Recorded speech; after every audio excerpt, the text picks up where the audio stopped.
नगरपालिका निवडणुकीसंदर्भातील संभ्रम अंबरनाथमध्ये आता दूर झालाय, कारण अंबरनाथ नगरपालिका निवडणुकीसाठी 20 डिसेंबरलाच मतदान होणार आहे। 21 डिसेंबरला मतमोजणी होईल।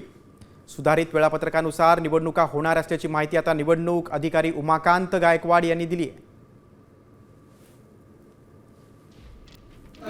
उद्या जर रात्रीच्या रात्री नोटिफिकेशन आता आम्ही काय करणार?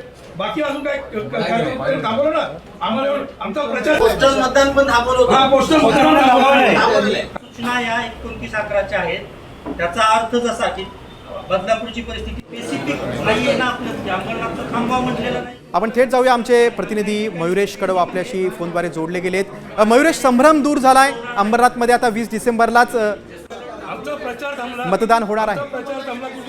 गिरीश, दिवसभर आज ज्या बातमीची चर्चा होती त्याबाबतचा संभ्रम अखेर दूर झालेला आहे आणि आता निवडणूक निर्णय अधिकाऱ्यांनी जाहीर केलेलं आहे की अंबरनाथची निवडणूक जी आहे ती 20 डिसेंबरलाच होईल आणि 21 डिसेंबरला मतमोजणी होईल आणि त्याबाबतचा जो सुधारित कार्यक्रम आहे तो लवकरच जाहीर केला जाईल। आज सकाळच्या सुमारास बातमी आली होती की अंबरनाथची पालिका निवडणूक जी आहे ती पुढे ढकलली गेली आहे। त्यानंतर दुपारी पुन्हा एकदा निवडणूक अधिकाऱ्यांनी सांगितलं होतं की निवडणूक आयोगाचा निर्णय अंतिम असेल आणि आता फायनली त्यांनी पत्र जाहीर केलेलं आहे आणि सांगितलेलं आहे की आता ही निवडणूक 20 डिसेंबरला होईल। गिरीश, मयुरेश, तुम्ही सविस्तर माहिती दिलीत त्याबद्दल धन्यवाद। सुधारित वेळापत्रकानुसारच अंबरनाथमध्ये आता निवडणूक होणार आहे, म्हणजेच 20 डिसेंबरला मतदान आणि 21 डिसेंबरला दुसऱ्याच दिवशी निवडणुकीचा निकाल लागेल।